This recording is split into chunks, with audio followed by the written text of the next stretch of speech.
Welcome to Mysterious Goings On. We're going to get right to the show after these messages.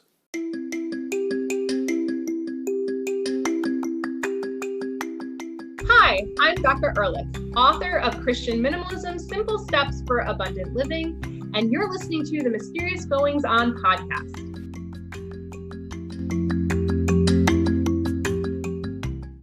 There is something about finding a home in somewhere you've never been. And if that sounds like a strange concept to you, I don't think you'll find it quite so perplexing after you meet today's guest, Sunday Taylor. She grew up in Pennsylvania and Connecticut and attended Bates College in Maine. She's a graduate of the Master of Arts program in English Literature at UCLA. She spent the last 4 decades in California and currently lives in LA. She's married with 2 grown daughters and 3 granddaughters, and she journeys to England every year, reads Jane Eyre every autumn, which is my favorite Bronte, and identifies as an Anglophile. This is her first book. We're going to talk about it today, The Anglophile's Notebook. Sunday Taylor, welcome to Mysterious Goings On. Oh, thank you so much for having me. I'm excited. This is your first book, no? It is. And I never expected to. I wanted to. My whole life, I've wanted to write a book. But I couldn't imagine it would actually happen. And then it just came to me one day, and I couldn't stop. So we'll explore the book in a moment. I want to explore, though, this finding this other home, this place that you're so in love with, the British Isles. When did you first venture there, and when did you know that it held a special place in your heart? It was when I was in college, and I was an English major, English literature, as you just mentioned, and every book I read, every poem, every essay was set in England. And when I was 21, I scrabbled together a little bit of money I could do, and I went to Europe. Back then, there was a book called Europe on $5 a Day. I did it. That's really dating me. But anyway, wow. I went, of course, to England first because I wanted to see where all these books were set. It was, it was living in my mind and imagination, all the settings and all the books I've been reading for like 6 years. I wanted to see where they were set. I wanted to see where the writers lived. I wanted to see where they ate, the pubs they drank in, all those blue plaques all over London that will tell you where Virginia Woolf lived and hosted her Bloomsbury, salons and Charles Dickens' house. So I was swept away at that young age by the literary quality of London and England.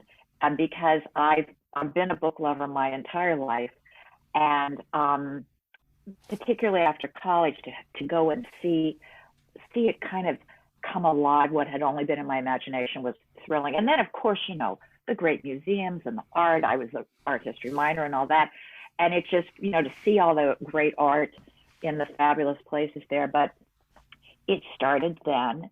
And then I have to say that, over the years, I went a few times, but then I'd say the last 10 to 12 years, my husband and I, every time we thought of going to Europe, and he likes it too, which is good, we would go to England and then go some other place too. But so there's just so much to discover, and it just was something that spoke to me because I'm a literary kind of person, and it's just a magical place to be for a book lover. I've always felt that way. And you just starting with the bookstores, just the bookstores alone, because as we know in our country, bookstores are dying out. We have, like here in Los Angeles, in West Los Angeles, there's only one. It's a little bitty one, but it's always packed. But in England, and also some of our bookstores don't have maybe the greatest ambiance or atmosphere, whatever. Maybe there's a coffee bar and they're selling, teddy bears or whatever. But, those bookstores are really kind of spectacular and very splendid looking. For example, the first thing I do when I'm in London is I go to Hatchard's. I just make a beeline for Hatchard's, which is the oldest bookstore in London. I think it's 200 years old. And, it's on Piccadilly. Piccadilly is a madhouse with all the traffic and the horns beeping. But you duck into Hatchard's, and it's like you've escaped into this world of books, which I love, but also history. It's so beautiful and old looking, with, I think, 3 or 4 floors of books, and this beautifully carved wooden banister, and you just walk up, and there's a fireplace, and there's a portrait of the Queen, and I mean, it's just like the complete opposite of, like, Barnes and Noble, which I love, of course, but you know what I'm saying. It's just the bookstores alone pull me in. I spend a lot of time at them when I'm over there. So England, and just the castles and the countryside, it's so green and verdant, and you can just pretend that you're in another time period very easily in certain parts, not all parts, obviously. It's not like all idyllic, like I'm describing, but I just go to those places to feel good. Well, I've been there, and I did a car journey from Scarborough to Blackpool, which is a magical memory of mine. Did it, of course, in the nearly brutal part of winter, but that's another story. But there's something about it. There is an atmosphere. But there's also, it's good for me to hear this about you, though, is that I'm thinking of it. There's one of my favorite films called Breaking Away, back from, I think, early 1980, 81. And it's about a kind of a lower middle class family in America. And the young man, he wants to be a bike racer, like Tour de France kind of thing. And he idolized the Italians. And so they had this race, and the Italians came. And he idolized them, right? And he finally met Italians, and they sabotage his bike, and so he goes to his room and rips down the posters, and he hates them and so I wonder, though, because I've seen this occasionally, and I've had my own experiences where you think, oh my gosh, it's going to be all of these things, and then you get there, idealize it, right? And then you have maybe not such a great experience, which I'm not going to go into too deeply here, but a relationship, that kind of things, and then it becomes to maybe a point of pain. So I'm just curious. It sounds like you've never had any kind of real disappointment with it. I'm just there as a tourist. If I was living there, it probably would be very different. I'm just visiting probably a lot of places that maybe a native, they walk right. My thing just, my ear. Yeah, they might just walk right past it and ignore it. And I saw a lot of that. Or if I'd said occasionally to a friend there, an English friend, I'd say, oh, I'm going to go to this place in London. Oh, that's so expensive. Why would you go there? And I'm like, because I don't live here and I want to see these things, Well, I'll tell you a story. Now that you're reminding me of something, I went on this wonderful writer's retreat in Florence, like when I was writing the book. And there were people from Australia and, all over Europe, and some Americans, and there were 2 English women. And one night we were talking about, I don't know, I guess I must have been talking about what I was writing about. And I was like, just like I just came off to you, rapturous, about. And one of them said to me, please don't idealize our country. And I was like, whoa. That was like, I felt like kind of a kick in the stomach. I felt stupid. And I felt kind of like, wow, I must be sounding really ridiculous. But it was an interesting thing to say to me. And I realized I wouldn't have said it to somebody that was doing that about our country. I probably would have said something like, oh my God, well, you haven't obviously been here or there or whatever. But it was just, so I know what you're talking about. I know it's like you idealize it, but then if you really maybe get into it with some people that think you're idealizing it and they're not thrilled with that, they're going to let you know. And so that was not a happy moment, but it's okay. Yeah, and that's the thing too about that culture too, and I mean, at least about English culture too. I always found them to be extraordinarily direct, and that's right. They will insult you with a smile on their face as a bit of a joke, And I knew someone who used to say, "Not being funny, but," and then I'd always say, "Yeah, that's amazing because you really aren't funny, are you?"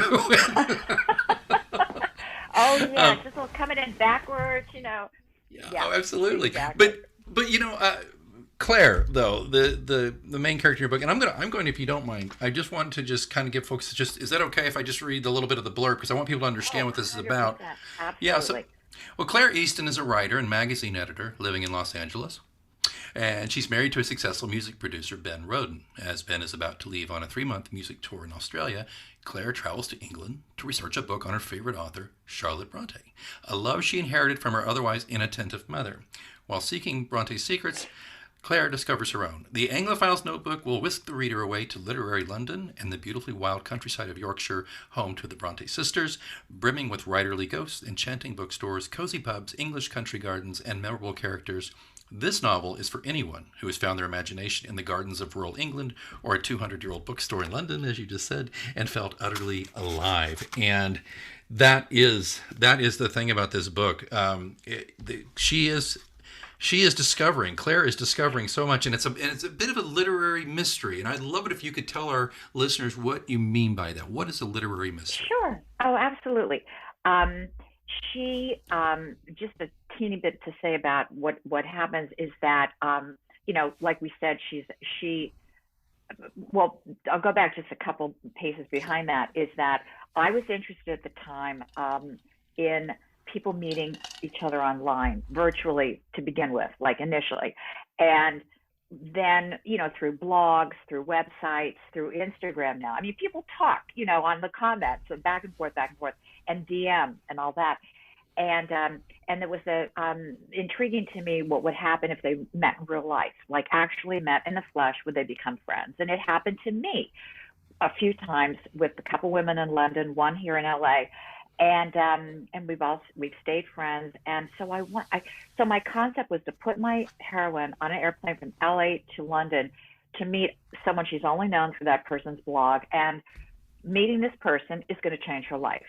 She doesn't know that. And she's at a crossroads in her life at this moment, with unresolved issues about her husband, her marriage, her mother who's just passed away, in her career. And so these things, unbeknownst to her, are going to all play out on this trip. Because when she gets there, she finds out her husband's been unfaithful, and there's nothing in LA for her to return to. So she is going to stay in London for an indefinite amount of time. And she wanders into a little bookstore early on and meets the bookstore owner, John Spencer, who has in his possession a manuscript that's signed CB that he believes is a rough draft of a short story written by a very young Charlotte Brontë. And he knows there's a letter from Charlotte's brother, Branwell, saying this is the case. The letter has gone missing. And they bond, she and John, immediately over the love of, I meant to say this, the love of books and the love of the Brontes. And so together they're going to start on this sort of literary adventure of a lifetime. And when I say literary mystery, so it's a mystery about a writer, a literary mystery about, did Charlotte Brontë really write this book, which would be a huge discovery. And I truly think, people have said to me, would that be possible today, that there be something out there that was never published? I believe it is, only because after she died, the possessions in that house, the Bronte parsonage and the manuscripts and so many things were sold. So much was sold. And by her husband, stuff was sold. It was unfortunate. So to this day, things come up at auction that haven't been seen for 100 years. They just wrote on the New York Times a big article about a trove of Bronte material, hasn't been seen for 100 years, that includes the handwritten manuscript of Emily Bronte's all of her poetry with pencil edits by Charlotte. That's going to go up for auction this month, and they think that particular, and a lot of other pieces too, but that particular manuscript is going to fetch $1.5 million. It's so rare.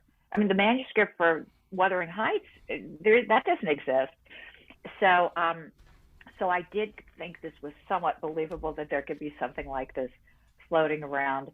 So that's what I meant by literary mystery. They're going to see, first off, if they can find this letter from the brother, Branwell, and then that will be the key, to putting them on the road to prove that it's by her. I love this, how you do that. I do this in my own work, weaving in, actual historical events and people into your story here, and I love that. So Charlotte died at 38, very young, right? She did. That's right. Yeah. Is either typhoid or TB or both, or I'm not Well, sure. what's no, she it's funny. You know, she outlived all of her siblings, and it was just her and her father in the end. And then she did marry 8 months before her death. She was pregnant, and she died of morning sickness, extreme, like Oh, Kate Middleton wow. had, who had to be hospitalized for it. But back then there was, no treatment, and her little body couldn't withstand it. It was just all day long. She was sick all day long, and she died of dehydration. She might have also had tuberculosis at that point, but the thing that killed her was this, that disease that they knew nothing about at the time. So yeah, Incredibly tragic.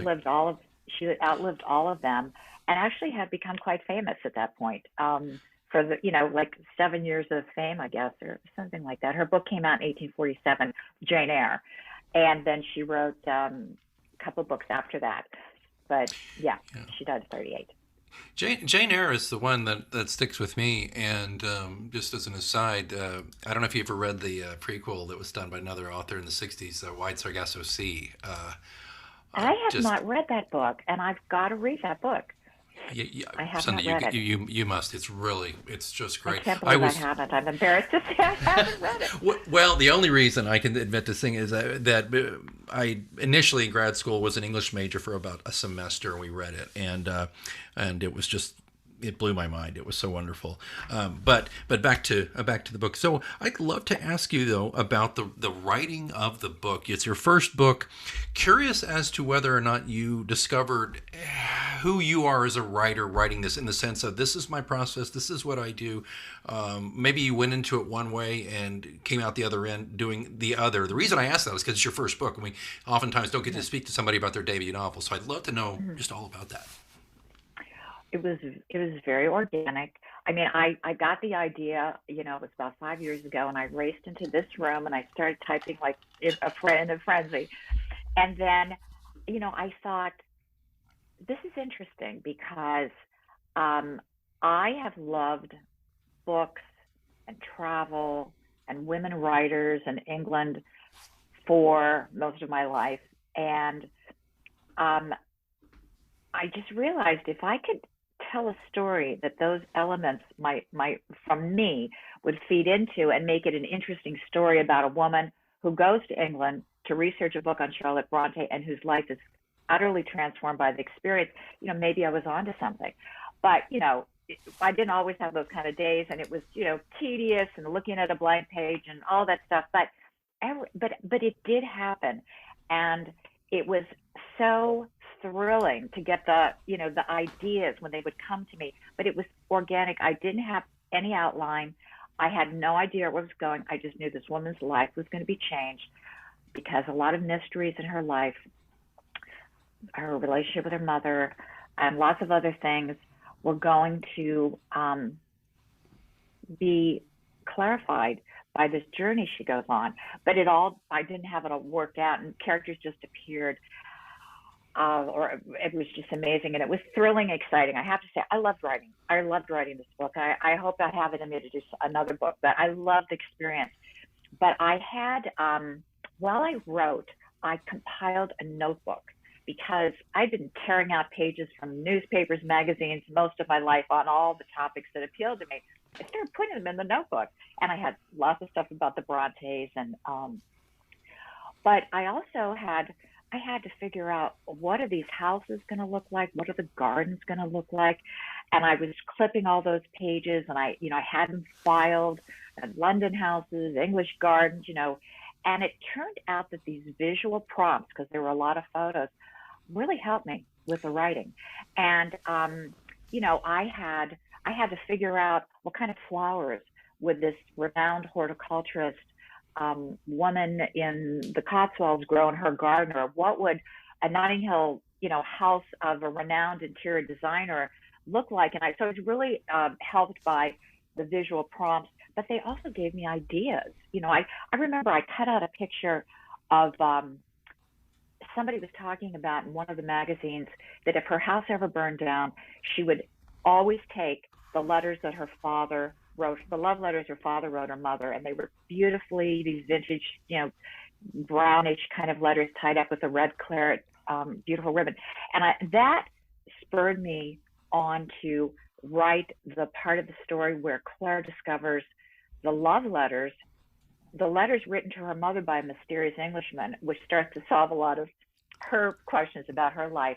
But so that notebook was very helpful, and it became like a commonplace book, like a book, like, you know, those old-fashioned, like a repository of knowledge that you've been collecting through your life, quotes and articles and photos and essays and things on your favorite writers. And that book was hugely instrumental. I put a picture of Charlotte Brontë on the front, and then I would really just, when I was at a loss, just go through it, and I would figure, I'd sometimes get an idea for a new character, new plot line. And I really started noticing my books that I was reading all my life, and what were the kind of books that I liked to read. And I started realizing what they were, and I should probably write a book that I would like to read that maybe resembled the books that I like to read. So, you know, I've said to people, notice the books, notice your books, because it's going to help you maybe figure out what you want to write, because you probably want to write what you want to read. And also I got a lot of feedback from friends along the way. I mean, they really, but only gave it to people who were like kindred spirits, where we thought sort of the same way, because you have to be careful with that. And that was a good piece of advice I got, to just, you know, like-minded friends who would kind of get your vision and share it and maybe help you express it better. And so I was lucky. So a lot of that, but I mean, I just came into this room and just wrote every single day. And then, you know, at that point, I had a little bit of a tip from someone in my life who turned me on to a publisher, a small indie publisher. And it was known that one of them loved the Brontes. And so we thought that might resonate, and I pitched it, and they wanted to read it. And they accepted it, you know, with the caveat that I, you know, work with an editor to make it better, which I did. And that was, you know, I really enjoyed that, because we both loved the Brontes. So we were able to, you know, connect on that, and she helped me with a lot of stuff. But yeah, my first book, and I was really one of the most exciting 5 years of my life. Now, was it Haworth? Is that where they're from, the Brontes, or Haworth? Yeah, Haworth. Right. Now, up in the north, you know. And you visited there, correct? I did, and that was really good. That was part of the research for the book. That helped me a lot. Just walking those streets and absorbing that. Yeah, because they haven't changed. I mean, really, you walk up that main street, and everything looks, you could just imagine the Bronte sisters walking down that cobblestone street and mailing off their manuscripts at the post office. And the post office isn't there anymore, but the counter of the post office still exists. And it's in, I think it's card shops. They have it there. So that's really history, where they actually handed to, you know, the postmistress, whatever it was called, their manuscript all tied up and ready to be sent off. It's really worth it. It's fun to go there if you're interested in the Brontes. I think I shall next time we go. And of course, they mailed them off under their pen names, their assumed names. Under their male pseudonyms. Yeah, smart. Yeah. Very smart, because it was considered vulgar for women to be writers at the time. It was just ridiculous. I mean, you know, they had, and really their opportunities, either they're going to be a governess or a teacher, and they didn't like, the three of them tried it all, and they didn't like any of those things. And so writing was their only hope. And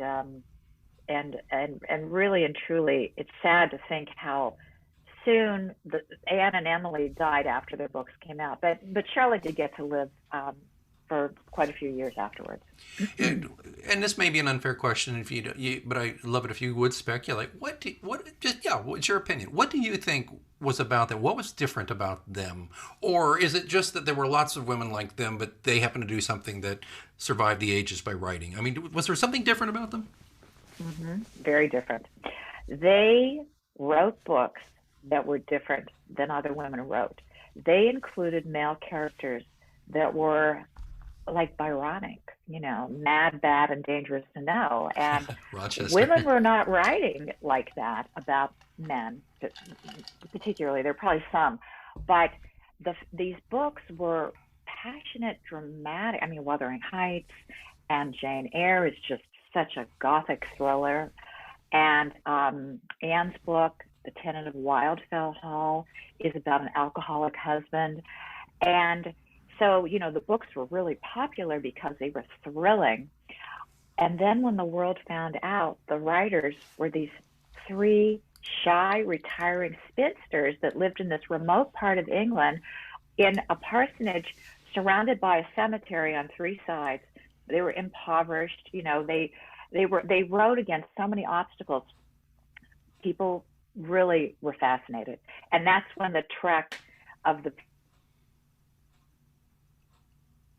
after Charlotte died, and Elizabeth Gaskell wrote her biography about Charlotte, it was just a never-ending stream of people wanting to see, where did this all happen? Where did these three women live? And how unlikely that they wrote these books. So, and what about the idea of three sisters? I read something, somebody had said this, I think it was Tracy Chevalier, had written about the Brontes, and she said, just the sheer improbability of what they accomplished. She said, imagine your siblings, that you all wrote books in the same year, and then 200 years later, they were considered classics. It's just so improbable. And, against the odds, too, that women writers would be so successful. But like I said, they had to pretend to be males to get anywhere. And what about Branwell? What's his story? Oh, he was such failure. Sadly, he was a failure at everything he tried. He tried to be a painter, and he took the very expensive art lessons. I think he was sent to London for those lessons, and he, I don't think he was instructed properly, and he was, there's the famous portrait, the only existing portrait of the three sisters in the National Portrait Gallery. I go to it every single time I'm in London, that Branwell painted, and it's amateurish. And in fact, he was in it originally, and he erased so there's like a white pillar in the middle where he would have been. But he always had, I think, grand illusions of who he should be, and he should have been, a famous writer, but he couldn't stick with stuff. And he was an alcoholic. So those sisters watched him just descend further and further into alcoholism. And I guess he died from it. So like in 1845, he died, and they were just about to publish their books, or they were writing their books. It was just like such a critical time in everybody's lives. And then some goodness happened with, their books being published. So they are famous because they were different. They really were different. And it's just the oddity of who they were and where they lived and what they accomplished. It's strange that they live in this, as you said, this fairly bucolic place, and I think I read something that two of them went eventually to meet the publishers and prove they were who they said they were. They had the letters, and they were dressed kind of not so great, and they were kind of country bumpkin-y, right? That's right. They were. But the publisher kind of made them the toast of the town while they were there with him, and he's just like, oh my gosh. So I think that's fascinating. But speaking of publishing, I'm curious, Sunday Taylor, what will we see next from you, if anything? I would love to write another book. I seem to be moving towards setting it in England again, but I don't know. I have two sisters, and I have one of them in love with the wrong person, and it's very much in its infancy. I hope it goes someplace, but I'm kind of at a writer's block at this point. But I want to write another book, definitely. Did you find the lockdown time being helpful or a hindrance to writing? I myself, I hate to admit it, I couldn't focus. I had little to do, but very little focus. I was editing then, so it was easier. I wasn't having to be so creative at that point. So I was glad to have something to do that was positive. Yeah. But it was a hard time. I could barely read any books.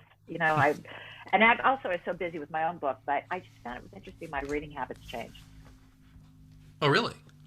Yeah, I had trouble concentrating on, I'm in a couple book clubs, and I was just not a very good book club member, but I did have the excuse I was working on my book. Yeah, I just think something happened to me with my attention, during the pandemic that I think I'm getting back now, reading some good books. Yeah, me too. Same. I got a huge stack, well, as you can see behind me. Just this shelf here is just books for the podcast. And so I've got plenty to read, but I don't know. I chide myself, but then I had a buddy who said, get off your own back. No, it's not like you're the only person in the world who had a little issue during lockdown. So, Sunday, if folks want to buy this wonderful book, where can they find it? Well, I think they can go on my website, which is sundaytaylor.com, and learn a little bit more about the book, and then they can push, it's available on Amazon. Bookstores do carry it, but probably the best is to go on my website. sundaytaylor.com. And by the way, when you go there, folks, you get to learn a little more about our own Sunday Taylor, but you also get some wonderful excerpts from reviews that are just stunning. And I'm just here to tell you, I'm holding this hardback copy as we speak. It's got a lovely dust cover. It's very well put together. This is a fantastic first book. I'm a tad envious, but I'm also thrilled that I got to meet Sunday Taylor and learn more about it and read this wonderful book. Sunday, thank you so much for joining us here on Mysterious Goings On. I so appreciate you having me on, and I love talking with you. Thank you so much.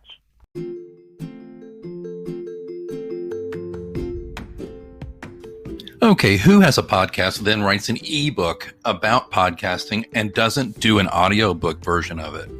Well, not me. I've done that.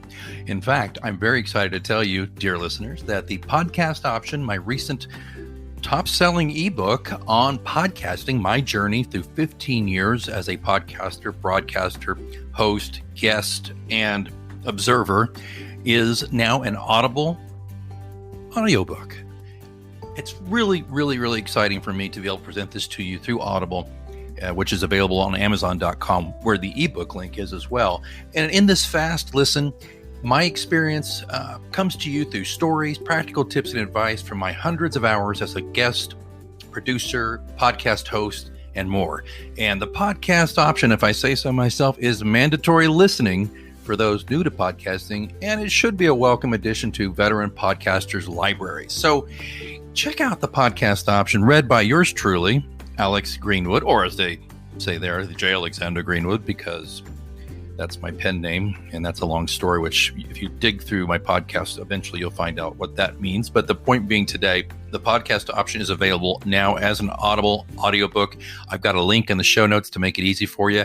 Please do me a favor, go get that audiobook. Or if audiobooks aren't your bag, there's also a link for you to get it as an ebook. Again, the podcast option. I certainly hope you will choose it.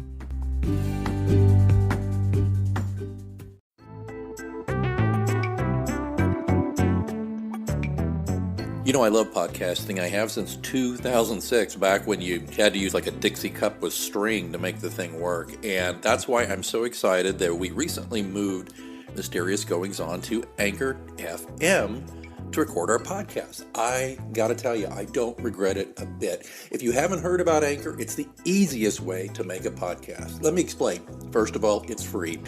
There's creation tools that allow you to record and edit your podcast right from your phone or computer. Anchor will distribute your podcast for you so it can be heard on Spotify, Apple Podcasts, and many more. And you can make money from your podcast with no minimum listenership. It's everything you need to make a podcast all in one place.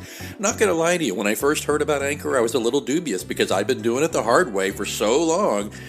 But I got to tell you, it's very easy. Use a Stripe account. Get sponsors. You're not paying monthly hosting fees. The sound quality is great. The distribution is phenomenal. Friends, download the free Anchor app today if you want to start your own podcast, or go to anchor.fm to get started. Remember, you heard it here first on Mysterious Goings On.